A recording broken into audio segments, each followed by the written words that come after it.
Nous allons parler de la volonté de Dieu. Dieu veut des chrétiens authentiques. Et Dieu a un plan pour notre vie. Et ce plan-là, nous avons entendu une partie déjà. Notre identité, c'est devant Jésus-Christ et en rien d'autre. Vous savez que les poissons ne peuvent pas vivre sur la terre. Amen. Les poissons ne peuvent pas vivre sur la terre.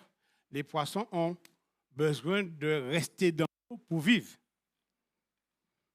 Normalement, vous devez dire Amen si c'est vrai. Vous dites Amen, si ce n'est pas vrai, vous ne dites pas Amen.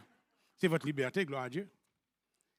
Les arbres sont faits pour être plantés dans la terre. L'arbre sans la terre meurt. De la même manière que les poissons. Vous êtes d'accord ou pas? L'homme est fait pour être attaché à son Dieu. L'homme sans l'attachement en Dieu, c'est un homme. Il y en a deux qui suivent. Amen.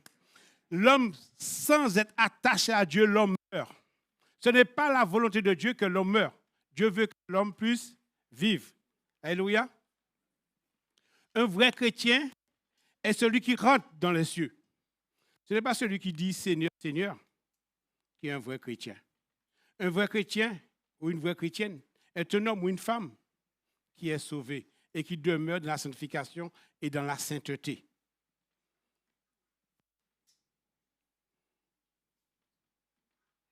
Il n'y a plus de condamnation pour de tels chrétiens, pour de tels hommes. Un chrétien qui demeure, qui est sauvé, qui demeure dans la sanctification et dans la sainteté, il n'y a plus de condamnation pour cette personne. Ça, c'est notre vie. Le Seigneur dit des paroles qui sont dures, qui peuvent nous faire trembler, mais il est venu pour nous sauver. Alléluia. Est-ce qu'on peut recevoir ces paroles-là ce soir, cet après-midi? Nous allons regarder dans Jean 7, à partir du verset 21, je l'ai là, à partir du verset 21 au 29.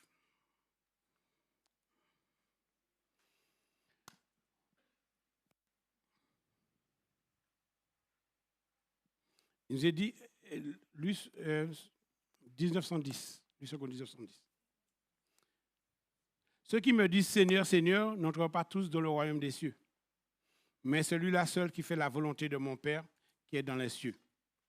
Plusieurs me diront ce jour-là, Seigneur, Seigneur, n'avons-nous pas prophétisé par ton nom? N'avons-nous pas chassé des démons par ton nom? N'avons-nous pas fait beaucoup de miracles par ton nom? Alors je le dirai ouvertement, je ne vous ai jamais connu. Retirez-vous de moi, vous qui commettez l'iniquité. C'est pourquoi quiconque entend ces paroles que je dis et les met en pratique sera semblable à un homme prudent qui a bâti sa maison sur le roc. La pluie est tombée, des torrents sont venus, les vents ont soufflé, se sont jetés contre cette maison. Elle n'est point tombée parce qu'elle était fondée sur le roc. Mais quiconque entend ces paroles que je dis et ne les met pas en pratique sera semblable à un homme insensé. Dans des versions, ils disent un homme fou qui a bâti sa maison sur le sable. La pluie est tombée, les torrents sont venus et les vents ont soufflé et ont abattu cette maison. Elle est tombée et sa ruine a été grande. Après que Jésus eut achevé ses discours, la foule fut frappée de sa doctrine, car il enseignait comme ayant autorité et non comme les scribes. La foule était frappée de l'enseignement de Jésus-Christ parce qu'il parlait d'une façon avec autorité. Quand tu sais ce que tu dis, tu parles avec autorité. Jésus-Christ nous parle encore de cette manière, avec autorité et détermination. Ça, c'est pour sauver l'humanité, pour sauver tous les hommes.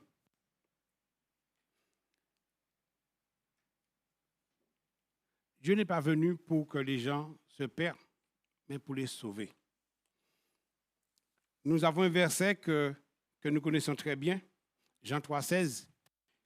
Car Dieu a tant aimé le monde qu'il a donné son Fils unique, afin que quiconque croit en lui ne périsse point, mais qu'il ait la vie éternelle. Alléluia. Mais la suite de ce verset, le verset 17, nous dit Dieu, en effet, Dieu n'a pas envoyé son Fils pour juger le monde, mais pour que le monde soit sauvé par lui. Amen. Jésus est venu apporter cette bonne nouvelle. Cette bonne nouvelle qui, Dieu est dans le ciel et il fait tout ce qu'il veut. Personne ne peut venir lui dire comment faire ce qu'il fait. Pardon. Il était sur la montagne, Jésus-Christ sur la montagne, il parlait à tout le monde. Il parlait à la foule, mais c'était adressé à tout le monde. Tout le monde entendait. Mais vous avez vu qu'il y a deux faces qui disent que ceux qui ont bâti la maison sur le roc et ceux qui ont bâti la maison sur le sable. C'est deux types de personnes. Et il parlait à la foule. Ces paroles, c'était pour tout le monde. Mais il y a des paroles qui sont destinées à ceux qui ont décidé de suivre Jésus-Christ, comme nous les chrétiens maintenant. Les chrétiens qui étaient avant nous et les chrétiens qui sont après nous. C'est de suivre Jésus-Christ dans ses paroles. De faire ce que Dieu veut que nous fassions. Pas ce que nous voulons, Dieu veut. Si je perds mes papiers, ça va pas aller.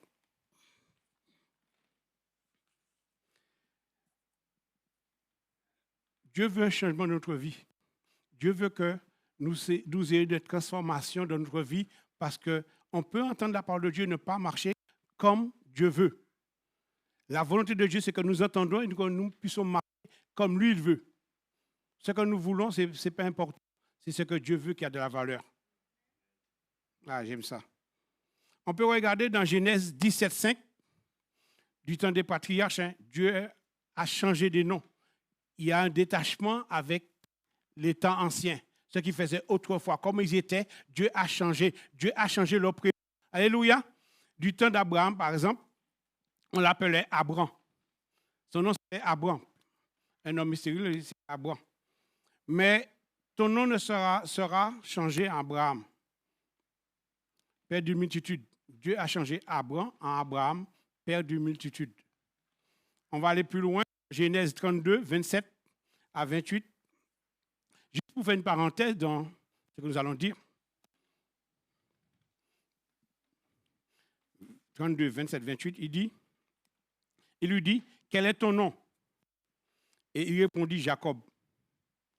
Il dit encore, ton nom ne sera plus Jacob, mais tu seras appelé Israël, car tu as lutté avec Dieu et avec des hommes et tu as été vainqueur.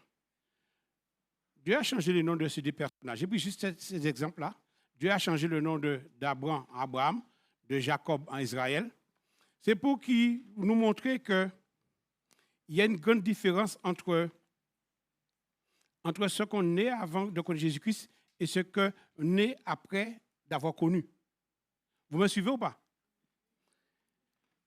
Moi, je viens de l'extérieur de l'Église. Je viens dans la religion. Autrefois, j'étais catholique.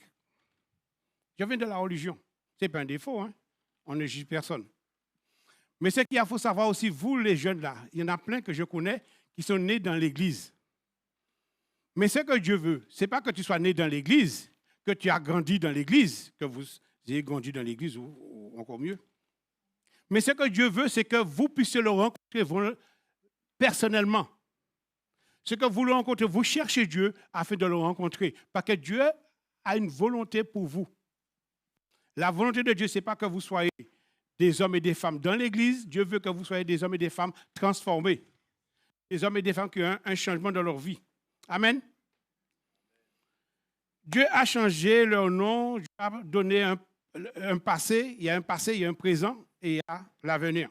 Le changement le plus connu que nous connaissons dans la Bible, c'est le nom de Saul. Le nom de Saul changé en Paul. Amen. Le nom de Saul changé en Paul. Et c'est un changement. Dieu veut un changement, pas de changement de nom seulement, d'extérieur. Dieu veut un changement à l'intérieur. Nous devons communier avec Dieu. Alléluia. Nous devons communier avec Dieu, ça fait un changement de cœur. Un changement de cœur qui nous dit que sur la nouvelle alliance, Dieu veut pas seulement que le corps, l'extérieur soit changé, mais Dieu veut que l'intérieur soit changé. Dieu change le nom de Saul en Paul. Et Paul va jusqu'à dire, alléluia, Paul va jusqu'à dire, dans Galates 2, 20, écoutez bien les paroles, et comme on peut le lire ensemble, j'ai été crucifié avec Christ. Et si je vis, ce n'est plus moi qui vis. C'est Christ qui vit en moi. Et si maintenant je vis dans la chair, je vis dans la foi au Fils de Dieu qui m'a aimé et qui s'est livré pour moi. Amen. Il s'est livré lui-même pour nous. Cet intérieur-là, Paul va dire que ce n'est plus lui qui vit. Est-ce qu'on peut dire ça à nous-mêmes? Ce n'est plus moi qui vis, c'est Christ qui vit en moi. Cette autorité, cette puissance, c'est-à-dire que moi, le moi là, puisque vous savez, il y a des hommes qui disent moi, le beau gosse. Vous savez que le moi là, on doit laisser ça de côté. On doit faire un changement qui dit Dieu, que veux-tu que je fasse? Dans cette situation-là, qu'est-ce que Dieu allait faire à ma place? Comment Dieu allait m'expliquer ce que je dois changer dans ma vie, ma façon d'être pour louer mon Dieu? C'est la volonté de Dieu. Faire mourir la chair et vivre selon l'esprit pour accomplir non notre volonté, mais la volonté de Dieu. Si nous ne sommes pas dans la volonté de Dieu, nous avons un problème. Vous savez ça? Est-ce que vous comprenez ça? Amen. Mon Dieu. Ce n'est pas ceux qui disent Seigneur, Seigneur qui vont entrer, mais seulement ceux qui font la volonté de Dieu. Il y a deux choses différentes. On peut dire Seigneur, Seigneur, mais ce n'est pas parce que tu dis Seigneur que tu es sauvé. C'est parce que tu fais la volonté du Père. Amen. C'est des paroles dures, mais c'est la vérité. C'est Jésus qui le dit. Si on n'est pas dans ce plan-là, on est à côté de la vérité. On est à côté de la grâce. Nous ne venons pas ici pour passer à côté d'une belle grâce. Il y a des chrétiens qui entendent ça, qui ne le mettent pas en pratique. Mais ceux qui l'entendent et qui le mettent en pratique, ils iront au paradis. C'est la promesse que Dieu nous a faite.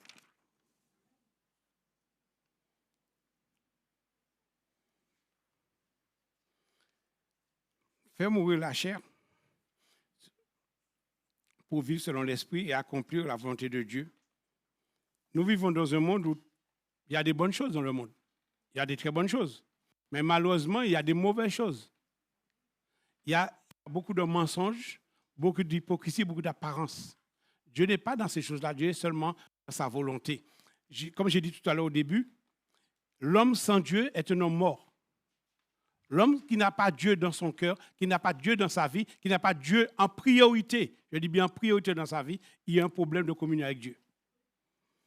Romains 12, 2 nous dit, Romains 12, 2, ne vous conformez pas au siècle présent, mais soyez transformés par le renouvellement de l'intelligence, afin que vous discerner quelle est la volonté de Dieu, ce qui est bon, agréable et parfait. Amen.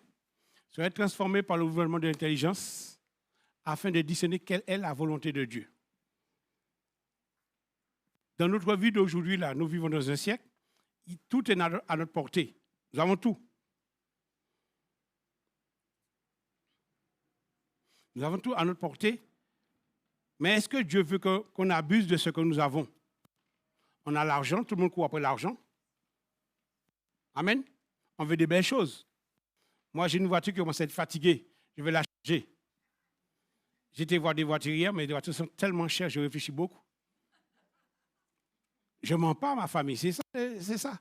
Est-ce que c'est le plan de Dieu? Alors, je suis en train de me mettre à genoux devant Dieu pour demander à Dieu quelle est sa volonté. Est-ce que c'est ça, c'est ce qu'il veut pour moi? Avoir une vie récente ou être un homme de paix. Dans mon cœur, dans mon âme, je suis en paix. Le soir, je me couche, je m'endors. Je n'ai pas peur qu'il gagne ma voiture. Je n'ai pas peur que la voiture soit volée parce que ma voiture est l'ancienne. Mais quand tu as une belle voiture, tu as des problèmes. Tu vas à Carrefour, l'escalier est là, l'entrée du magasin c'est là, mais tu te gares à 1 kilomètre parce que tu as peur que les gens viennent coller à côté de toi. Hein? C'est bon pour la santé, le pasteur a dit. Sa voiture est neuve. Amen. Vous savez, Jésus-Christ dit dans Jean 17, 15, « Je ne te prie pas de les ôter du monde, mais je te prie de les préserver du mal. » Dieu ne veut pas qu'on ne soit pas dans le monde. On est du monde. On vit dans le monde. Mais on ne fait pas partie du monde. L'esprit mondain, nous ne sommes pas dedans. Car ce n'est pas la volonté de Dieu que nous soyons attachés aux choses du monde, mais sa volonté, c'est que nous soyons attachés à lui. Alléluia. Jean 6, 38-40. 38-40, comme ça, des fois ça marche partout. Car je suis descendu du ciel pour faire non ma volonté, mais la volonté de celui qui m'a envoyé. Donc Dieu a envoyé Jésus-Christ, Jésus est descendu pour faire sa volonté. Or, la volonté de celui qui m'a envoyé, c'est que je ne perds rien de tout ce qu'il m'a donné, mais que je les ressuscite au dernier jour. La volonté de mon Père, c'est que quiconque voit le Fils et croit en lui ait la vie éternelle, et je le ressusciterai au dernier jour. La volonté de Dieu. La volonté de Dieu, c'est que nous croyons en Jésus-Christ, son Fils. Nous croyons que Jésus-Christ, non seulement qu'il est Fils, mais il est Père. Non seulement qu'il est Père, mais il est Esprit. On disait tout à l'heure qu'il est là. La prière que notre sœur a fait en premier, il disait que nous n'avons pas besoin de demander à Jésus-Christ de descendre, car il est là, il nous précède. Non, vous êtes partis? Jésus-Christ nous précède quand nous réunissons. Là où il y a 2 ou 3 réunis, Jésus-Christ est là en premier. Donc, il nous précède. La sœur a prié dans le sens de la vérité. Elle a dit la volonté de Dieu, c'est que nous savons que là où il y a Jésus-Christ, il y a l'Esprit de Dieu. Amen. Donc, c'est bon, ça. Oh, ça va vite. Car c'est notre but. Notre mission, c'est que nous soyons sauvés. Ce n'est pas le corps qui va être sauvé. J'ai dit que l'homme doit être attaché à Dieu. Ce n'est pas par le corps, c'est par l'esprit. Que notre âme n'aille pas dans la fosse. David priait tout le temps que son âme n'aille pas dans la fosse, mais qu'il aille avec Jésus-Christ, qu'il aille avec Dieu.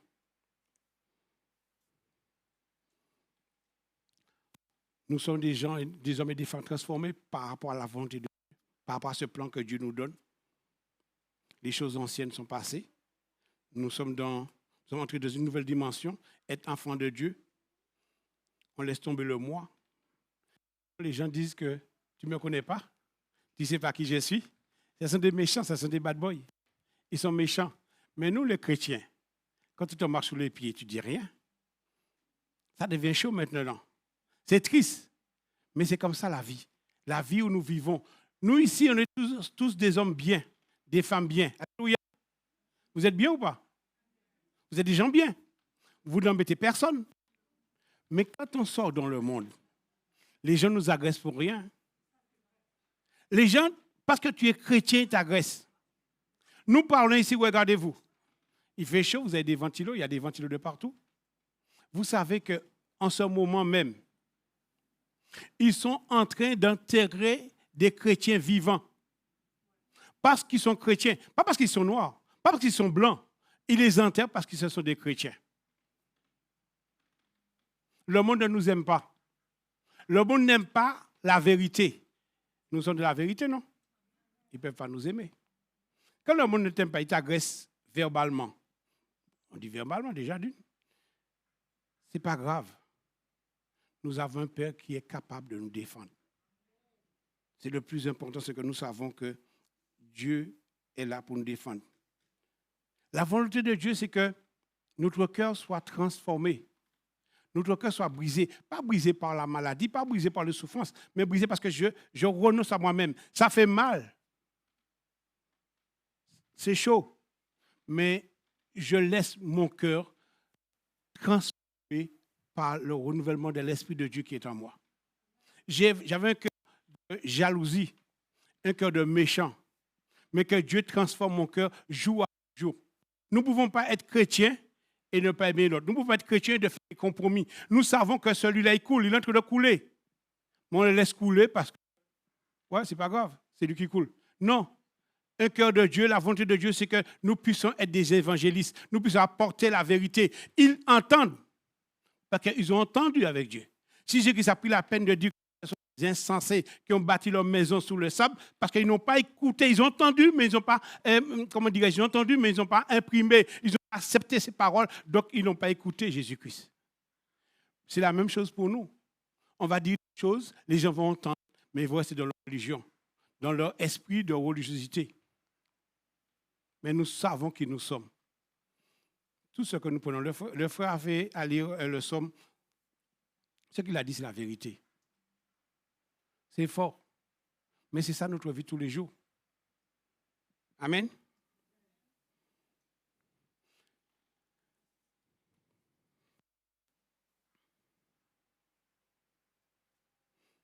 Celui-là seul qui fait la volonté de mon Père dans les cieux.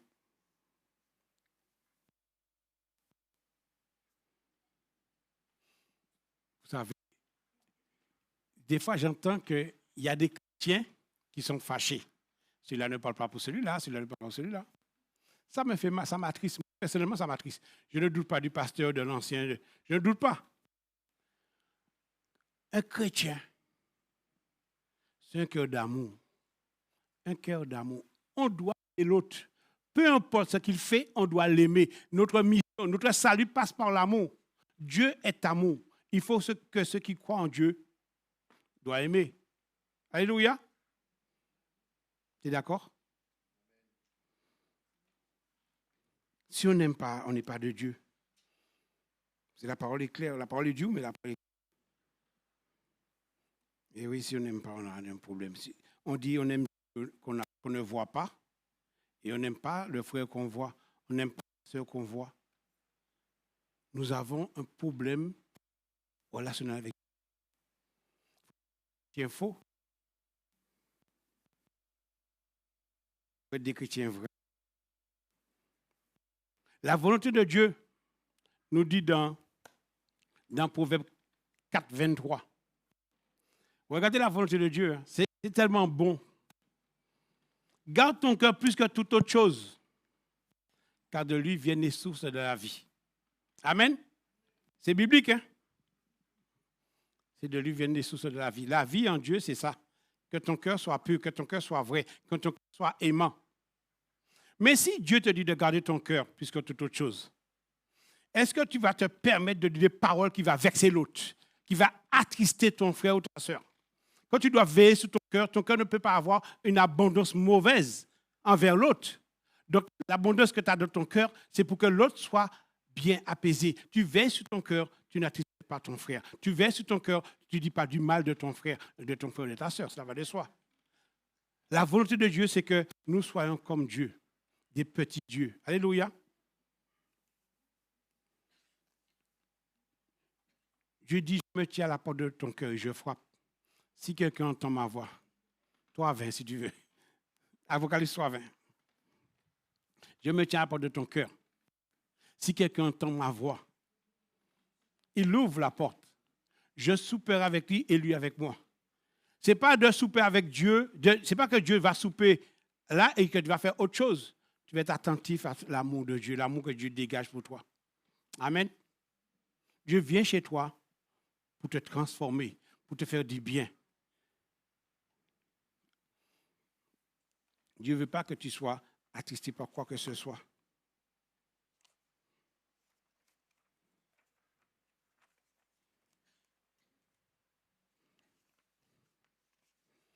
Le Seigneur enseigne sur la montagne, comme nous l'avons vu précédemment. Il y a des choses que nous pouvons entendre et ça peut faire mal. Ça fait très mal. Tu peux l'afficher, Matthieu 7, 22, 23. Ma famille, c'est Jésus qui parle, ce n'est pas moi, c'est Jésus qui le dit. Hein? Amen. Plusieurs me diront ce jour-là, Seigneur, Seigneur, n'avons-nous pas prophétisé en ton nom? N'avons-nous pas chassé des démons par ton nom? Et n'avons-nous pas fait beaucoup de miracles par ton nom? Alors je le dirai ouvertement, retirez-vous de moi, vous qui commettez l'iniquité. Je ne vous ai jamais connu. C'est triste. Moi, je prie que personne ici ne puisse entendre la fin du verset. Je ne vous ai jamais connu. Alléluia. On fera tout pour ne pas entendre ça. On veut entendre, bon et fidèle serviteur, rentre dans la paix de ton maître. Nous, on veut entendre ça. La Bible, c'est dur. Il y a des gens qui sortent la Bible, qui sortent des versets dans leur contexte, qui viennent te dire n'importe quoi. Il a dit prendre l'épée. Vous croyez que Dieu est venu jouer? Dieu ne joue pas. Dieu ne joue pas. Il n'est pas venu nous juger, mais il est venu nous sauver. Tu le veux, tu seras sauvé. Tu ne le veux pas, c'est toi qui vois. Il faut le dire à nos familles. Moi, je m'attriste des fois parce que dans ma famille, il y a tellement de religieux. Mais ils aiment Dieu. Je vois qu'ils aiment Dieu. Mais ils sont attachés à la religion, frère. Il n'y a pas un truc qui est passé, il commence à... Arrêtez ça.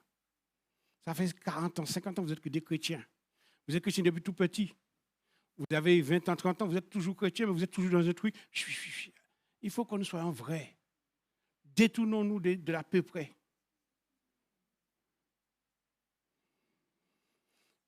Vous savez, il y a des gens qui sont chrétiens d'apparence. Ils ont l'habit du chrétien, ils ont le langage du chrétien, mais ce ne sont pas des chrétiens, ce ne sont pas des chrétiens, ce ne sont pas des vrais chrétiens. Dieu veut des chrétiens authentiques qui font sa volonté, qui demeurent dans son plan, qui se disent que c'est mon Dieu qui a le dernier mot. Job a passé des péripéties, mais il a dit, c'est mon Dieu qui a le dernier mot. C'est mon Rédempteur qui a le dernier mot. Quand tu entends ça, tu dis, ouais, il y a des chrétiens qui n'arrêtent pas de mentir. Il y a des chrétiens qui sont là et qui partent dans une autre église. Pourquoi? Parce que l'autre église, il y a des gens qui tombent. Il y a des gens qui tombent. Et tu vas là-bas. Tu vas là-bas pour voir des gens tomber. Vous savez, si je connais bien les Saintes Écritures, il est dit que voici les miracles qui accompagneront ceux qui auront cru. Et non le contraire, ce n'est pas vous qui accompagnez les miracles, c'est les miracles qui vous accompagnent. Oui, on peut le dire haut et fort. Ce n'est pas toi qui accompagnes les miracles. Tu suis les miracles. C'est quoi? Sanctifie-toi, pose la main sur ton frère ne tombe pas, mais ton frère est guéri. Ton frère ne tombe pas, mais il est sauvé. Parce que toi, tu as l'onction, tu as la puissance de Dieu. Dieu voit que tu demeures dans sa volonté, tu es dans la sanctification, dans la sainteté. Dieu agit à travers toi. Mais de la même manière que Dieu agit à travers ton frère et ta soeur, Dieu peut agir à travers toi aussi. Donc, c'est juste la sanctification. Quand des gens me disent, ouais, j'ai jeûné ce matin, c'est leur droit. Je vous dis qu'on ne peut pas juger qui que ce soit, on ne peut pas critiquer qui que ce soit parce que nous sommes des enfants de Dieu. Nous sommes des enfants de lumière. Mais ma soeur, mon frère, comment tu peux jeûner une demi-journée? Tu n'as pas lu que Jésus a jeûné pendant 40 jours? Et toi, tu fais une demi-journée, fais ta sanctification. Jeûner, ce n'est pas de manger et de boire. Jeûner, tu peux manger toute la journée si tu veux, ce n'est pas un problème. Jeûner, c'est je ne vais pas dire du mal de mon frère. Je ne vais pas me trouver dans des situations, quoi que ce soit. La sanctification se mise à part. Et on a mis ça devant, jeûner, ne pas manger, parce que c'est vraiment abandonner les choses, entre guillemets, inutiles. Si tu restes 1, 2 jours, 3 jours sans manger, tu ne mourras pas. Tu ne mourras pas. Il y a des gens qui font des jeûnes à sec, qui ne mangent pas, qui ne boivent pas, mais ils ne meurent pas. La preuve. Et ils ont tout ce qu'il faut. Mais ils mangent, ils boivent. Mais quand ils jeûnent, ils décident de ne rien faire. C'est la sanctification, un mise à part avec ton Dieu, pour louer ton Dieu, pour adorer, non pas pour toi, pour la volonté de Dieu s'accomplisse dans ta vie. C'est beau ça. C'est vrai, il y a des gens qui ont des habits de chrétiens, mais qui ne sont pas des chrétiens. Et ils vont entendre des paroles qui vont les secouer, qui vont les réveiller. Il faut avoir un cœur humble. Soyons humbles, de cœur, avec une bonne dose d'humilité. Qui est humble ici? On est humble? Moi, je suis humble. Je n'ai pas beaucoup de pouvoir, mais je suis humble. Avoir une vie d'humilité. La Bible te dit, je ne sais pas, le pasteur, il a de l'autorité à son travail, mais la Bible te dit de regarder les gens comme supérieurs à toi. Il est supérieur aux autres. Que Dieu te bénisse, mon frère. Vous comprenez ce que j'ai dit? Vous avez de l'autorité, mais soyez humble de cœur, afin que rien ne puisse venir faire obstacle à vos prières. C'est Dieu qui pose ces conditions, ce n'est pas nous qui posons les conditions. Oui, mais j'étais directeur général. Et après, il ne faut pas écraser ton petit. Il ne faut pas l'écraser, juste de l'aimer. Il fait des bêtises, tu lui dis qu'il a mal fait. Tu parles avec lui, mais tu ne critiques pas, tu n'écrases pas. C'est dur de faire ça, mais que Dieu bénisse tous ceux qui sont élevés en dignité au milieu de nous. Alléluia. N'oubliez pas, ces paroles sont du Seigneur. C'est des paroles qui doivent nous faire prendre conscience qui nous sommes. Nous sommes sur le bon chemin. Nous sommes sur le bon chemin qui nous emmène vers le Seigneur. Car il est le chemin, la vérité et la vie, et il nous amène au ciel. Il y a 2000 ans qu'il a dit ça. Nous sommes 2000 ans plus tard. C'est des paroles qui nous secouent quand on entend. Tu peux dire Seigneur, Seigneur, mais tu ne rentres pas. Parce que tu n'es pas dans la volonté de Dieu. La vie, notre vie, c'est une vie qui est dans le plan de Dieu et qui ne change rien. On ne prend pas un verset pour l'enlever parce que ça ne me plaît pas. On n'enlève pas un verset dans son contexte pour dire ça m'arrange. On prend la Bible telle qu'elle et on cherche à la comprendre. Tu lis, tu analyses, tu ne comprends pas, tu demandes au pasteur, tu demandes à Dieu, tu te mets dans ta chambre à genoux, tu demandes à Dieu. Dieu va t'éclairer. La Bible dit, Jésus-Christ a dit que je vais les enseigner moi-même. Mets-toi à genoux. Mais si tu ne comprends pas, tu peux aller toujours voir le pasteur, il est vivant. Mais s'il ne sait pas, lui aussi, il va se mettre à genoux devant son Dieu pour vous donner la réponse. Qui ne donne pas une réponse qui lui plaît, mais qui donne une réponse que Dieu te donne.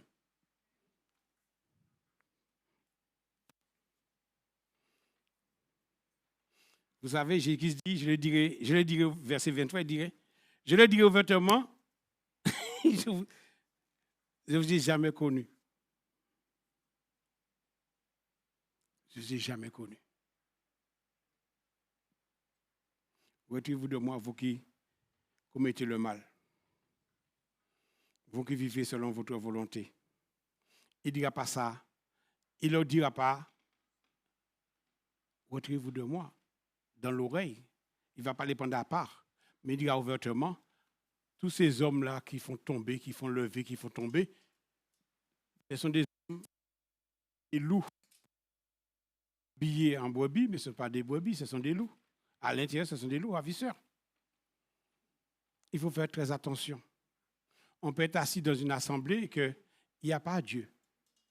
Priez pour les pasteurs. Priez pour la louange. Quand nous venons ici, que nous entrons dans un lieu où Dieu nous précède, où Dieu est. Nous ne voulons pas, parce qu'on peut passer notre temps dans une assemblée et Dieu n'y est pas. Vous pensez, Dieu, pendant 25 ans, vous êtes assis là, Dieu n'est pas là. Et vous allez aller où après? Vous avez suivi un homme de cœur? Oui, j'ai cet homme, il parle bien. Et alors, mais s'il parle bien, est-ce qu'il dit la vérité? Est-ce qu'il nous amène à la repentance? Est-ce qu'il nous amène à nous détourner de nos mauvaises voies? Est-ce qu'il nous amène à détourner notre vie maintenant? Parce que si Christ vient maintenant, regarde l'état de ton cœur. Est-ce que tu partiras avec Christ? C'est ça la question. Hein? La question de tous les jours, la bonne question, si Christ vient, pendant que, je ne sais pas, j'agresse ma petite soeur, ma grande soeur, pendant que je parle mal avec mon papa, ma maman, si Christ vient à ce moment-là, est-ce que tu partiras? Notre vie, la question, là maintenant, si Christ vient, je pars avec. La volonté de Dieu, c'est que les hommes parviennent à la connaissance de la vérité et qu'ils soient sauvés.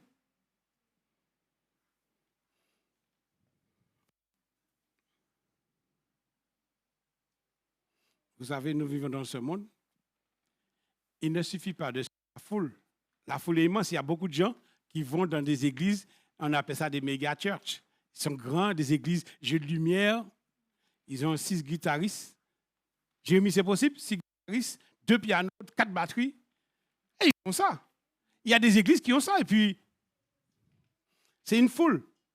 Mais toi, tu suis la foule. Ton problème, ce n'est pas de suivre la foule, mais qui la foule suit. C'est de savoir qui la foule suit. Est-ce que la foule suit la pensée d'un homme, la foule suit l'ambiance, ou la foule suit Jésus-Christ? Ta vie, c'est de suivre Jésus-Christ. Amen. Alors, nous ne voulons pas suivre la foule, mais nous voulons suivre Jésus-Christ. J'aime bien quand vous dites Amen, mais ne soyez pas timide, dites Amen plus fort. Ce n'est pas pour moi. C'est la parole de Dieu qui le dit. Alléluia. Ah, c'est bon, on est dans les temps. Pasteur, ça va? Regardez ce que nous dit la Bible, ce que nous dit Pierre. 1 Pierre 4, 17, 19.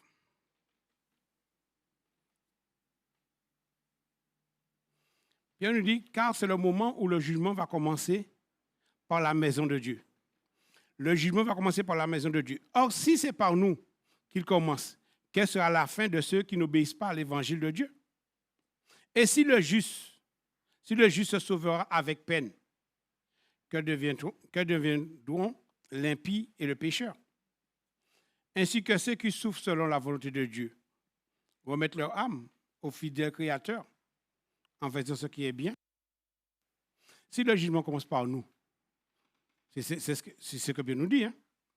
Le jugement commence par nous, et si le juste se sauve avec fracas, avec difficulté, tech bien que oui, tech bien que non.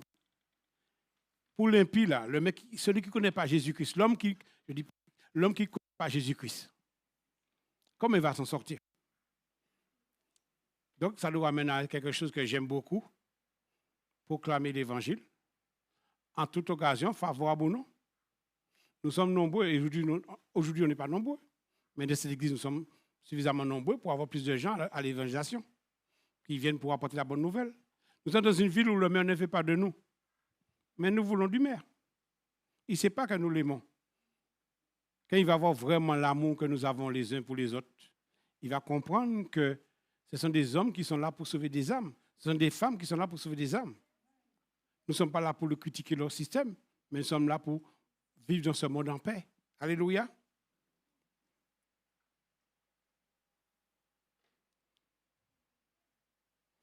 Jésus fait nous grâce éternelle.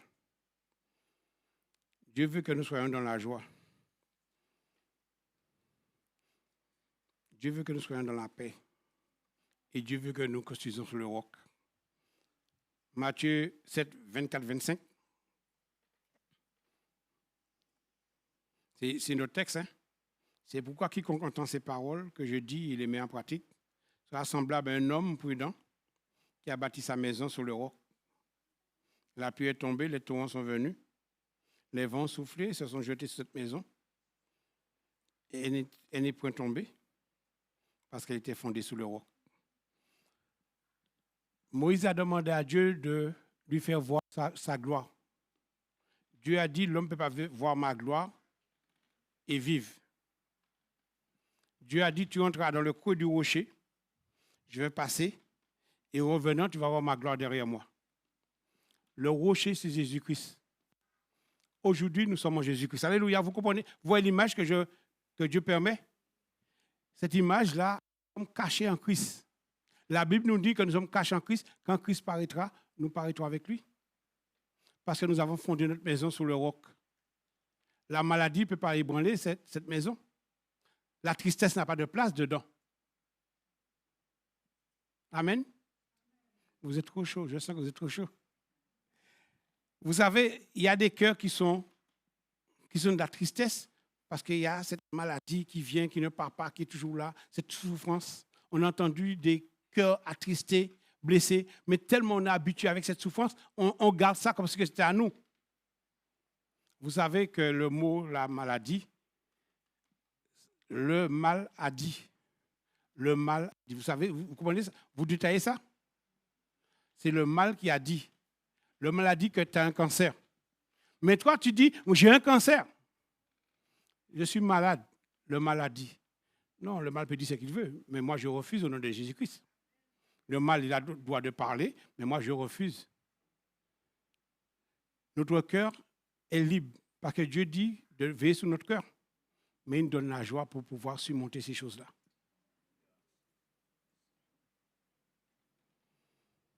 Quand Christ va venir, cette maison qui a été bâtie sur le roc va résister. Cette maison va rester debout parce qu'elle s'est bâtie en Jésus-Christ. J'ai de l'argent, je suis riche, je suis en Jésus-Christ. Je suis pauvre, je suis en Jésus-Christ. J'ai les moyens, je n'ai pas les moyens, je suis en Jésus-Christ. Ce n'est pas les circonstances qui font que, mais c'est parce que je suis dans la volonté de Dieu qui fait que. Je peux résister, je peux rester debout, je peux manger à ma faim parce que je suis dans la volonté de Dieu.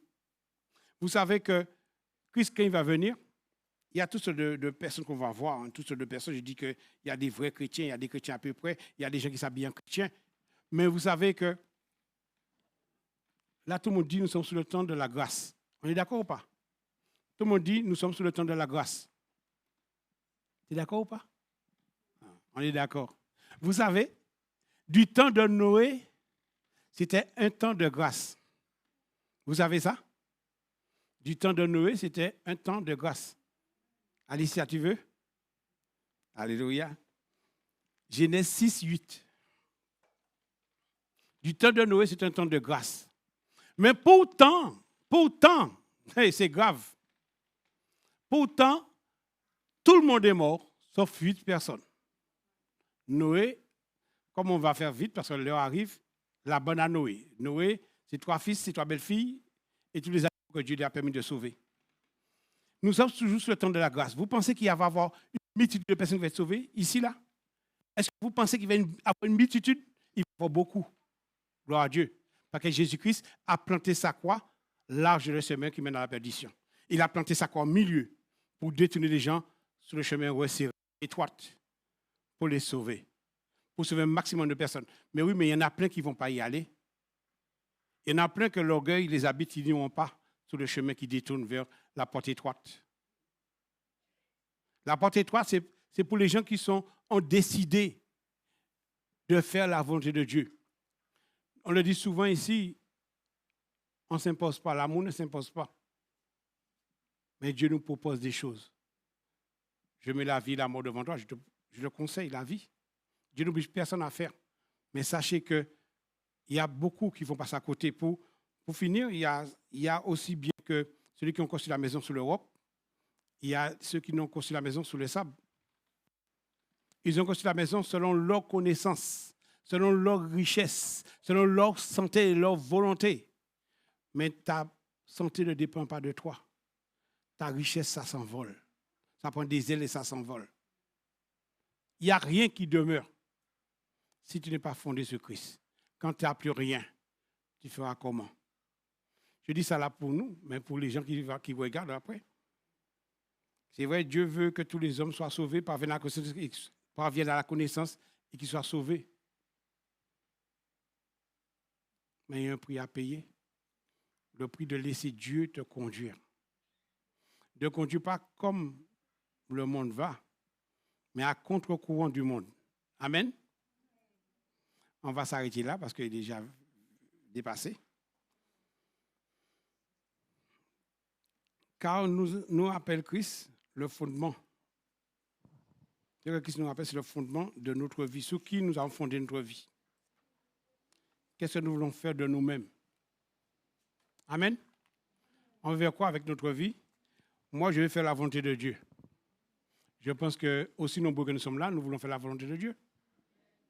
Est-ce qu'on peut se lever, on va prier, que Dieu nous fasse grâce pour demander à Dieu, je ne vais pas faire ma volonté, mais faire seulement ta volonté. C'est tellement important de faire la volonté et de demeurer dans la volonté de Dieu. Ce n'est pas de faire la volonté de Dieu aujourd'hui et ne pas le faire demain. C'est tous les jours. Vous êtes d'accord pour le faire tous les jours? Excusez-moi, les enfants, vous pouvez vous lever aussi, les petits, là. Que Dieu soit béni. Père éternel, mon Dieu, nous nous remettons entre tes mains, afin que ce que nous avons entendu, Seigneur Dieu, ta volonté, Père éternel, que ça puisse nous enrichir, mon Dieu, à marcher dans la sanctification, à demeurer dans la sainteté. Tu as un plan de salut pour quiconque croit. C'est une bénédiction, mon Dieu, de savoir ces choses-là. Une bénédiction à obéir à ta parole. C'est toi, mon Dieu, qui est le chemin, la vérité et la vie. Nul ne peut aller au ciel que par toi. Il y a une multitude de religions, il y a beaucoup de religions. Mais tes paroles sont tellement profondes. Tes paroles, mon Dieu, de constructeur, Seigneur Dieu, tu as conçu le monde. Tu as fait le monde.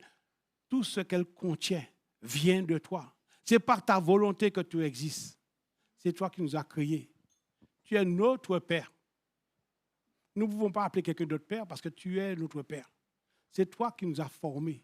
Aide-nous, Père éternel, à regarder à toi dans toutes les situations, en toute occasion, favorable ou non, nous voulons demeurer fermes.